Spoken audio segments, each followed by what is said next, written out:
adalah aksi demo warga yang tergabung dalam koalisi Save Sagea di Desa Sagea, Halmahera Tengah, Maluku Utara, akhir Oktober 2023. Demo berakhir ricuh.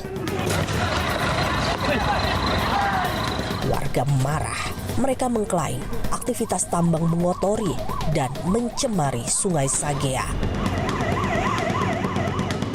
Mereka mendesak aktivitas tambang dievaluasi, bahkan di-stop, karena diduga merusak alam dan menurunkan kualitas hidup makhluk hidup setempat. Biota laut jadi rusak, suhu air laut meninggi akibat limbah yang dialirkan ke lautan.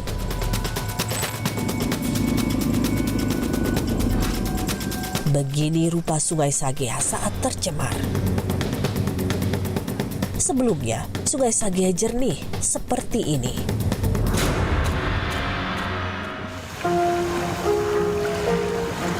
Sungai Sagea jadi urat nadi bagi kehidupan masyarakat adat Sagea yang menghuni pesisir Halmahera Tengah.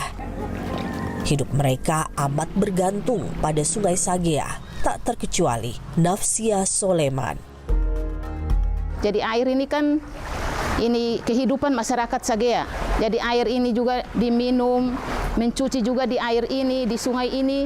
Tapi kalau macam kondisi macam sekarang ini, masyarakat juga tidak terima. Karena sudah ada bukti nyata bahwa kami punya air ini sudah pencemaran, ada perubahan warna.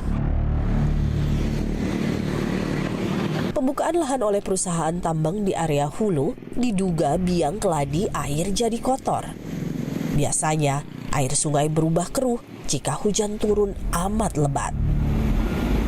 Nafsia yang juga perangkat desa Sagea bilang, pencemaran Sungai Sagea berimbas ke kehidupan warga di sepanjang aliran sungai dan jelas mengotori laut. Jadi kalau air sungai atau tercemar itu kami masyarakat Sagea tidak mau terima. Karena kalau keruhnya air kan langsung sampai ke berapa kilometer ke lautan. Jadi ikan juga tidak naik. Jadi nelayan juga susah mencari ikan.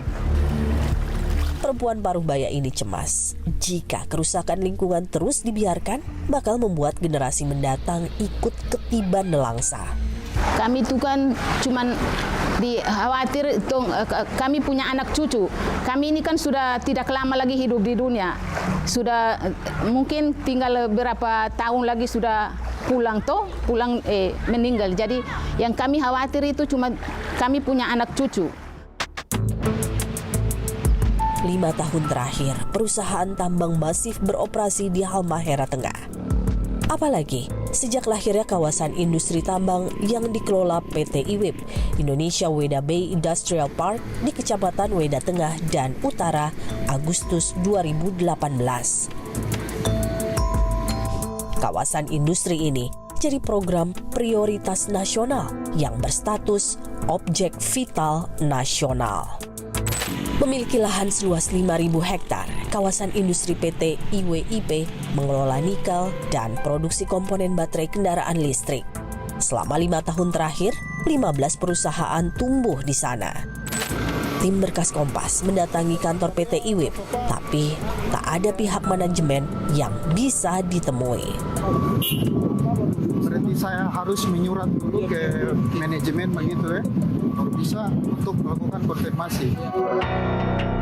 Kami lantas mengontak PT IWIP melalui sambungan telepon.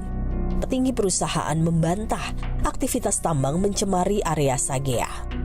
Sungai Sagea tercemar diduga karena aktivitas perusahaan tambang yang ada di kawasan industri PT IWIP. Bagaimana tanggapan Bapak? Ya, kita menduga bahwa dengan curah hujan yang sangat tinggi di bulan Juli, Agustus, kemudian September, nah terjadilah perubahan warna di Sungai Sagea. Itulah yang kemudian terjadi protes-protes dari masyarakat itu. Berarti pencemaran Sungai Sagea bukan karena aktivitas perusahaan tambang di kawasan industri PT IWIP ya? Seperti itu maksud Bapak? Ya, betul Pak. PT IWIP maupun PT Weda Bay Nikel, karena jarak kami juga jauh itu. Weda Bay Nikel lagi melakukan kegiatan eksplorasi. Kalau kita tambang kita kira-kira dari titik itu 50 kilo kali Pak.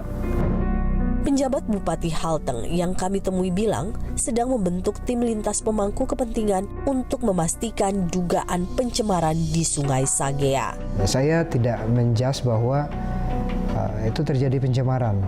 Kita bisa bedakan antara kekeruhan dengan proses pencemaran. Kita akan menurunkan tim. Jadi tim ini akan di-cover oleh Kementerian Lingkungan Hidup dan Kehutanan dengan menurunkan tim dari peneliti dari UNPAD. Kita tak bisa menafikan fakta, masyarakat adat di wilayah pesisir dan pulau kecil rentan tersingkir dari ruang hidupnya. Berdasar data Aliansi Masyarakat Adat Nusantara, ada 550 masyarakat adat yang mendiami wilayah pesisir dan pulau kecil. Tapi baru 131 saja yang diakui oleh negara. Konsesi dan ekspansi bisnis merenggut identitas mereka. Legalitas yang ajak dan mengikat akan keberadaan seluruh masyarakat adat di Indonesia masih jauh dari asa. Memang, pengakuan dan perlindungan masyarakat adat diatur melalui peraturan Menteri Dalam Negeri. Tapi produk hukumnya cuma peraturan daerah, peraturan gubernur, atau peraturan bupati. Jadi Perda itu sebenarnya itu hanya sebagai permulaan dari proses pengakuan keberadaan masyarakat beserta dengan wilayah adatnya. Jadi Perda itu adalah hulunya, tetapi kemudian penetapan haknya itu masih berjenjang gitu ya. Aliansi Masyarakat Adat Nusantara mengklaim proses penerbitan peraturan di level daerah bersifat politis dan memakan waktu paling cepat 3 tahun. Ongkos politiknya pun tak murah, mulai dari 750 juta hingga 1,5 miliar rupiah.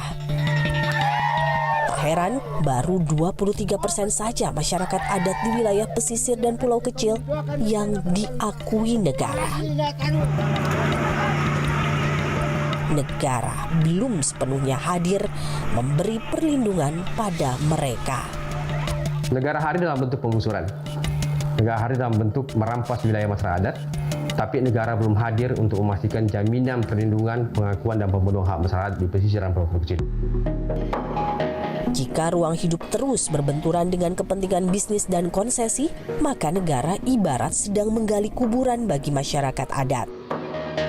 Saya kira kalau cara pemerintah, cara negara hari ini masih terus seperti saat ini, negara itu sebenarnya sedang berjalan ke arah kemudian bagaimana pemusnahan masyarakat adat, genosida budaya. Dan kita tahu bahwa ketika masyarakat sudah tidak ada, maka itu menjadi satu kerugian fatal sesungguhnya bagi bangsa ini. Sepatutnya, negara tak menganaktirikan masyarakat adat, penghuni wilayah pesisir dan pulau kecil. Mereka mesti dirangkul, diberi perlindungan, dan diberdayakan.